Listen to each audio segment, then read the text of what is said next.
Moambé Stew. A main dish from Democratic Republic of Congo. Serves 4. You will need 8 ingredients.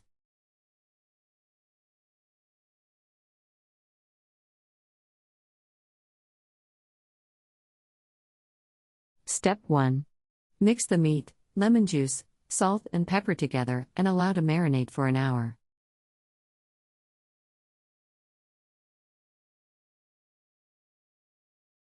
Step 2. Heat the oil in a dish or large pot. Add the onions and cook for a few minutes, then add the meat and cook until browned. Once the meat is nicely colored, add the tomatoes and about 500 milliliters water. Step 3. Reduce the heat to a simmer, then add the palm nut sauce or palm butter, then add the greens. Cover and allow to simmer about an hour on low heat until the meat is tender. Step 4. Serve with fufu or rice.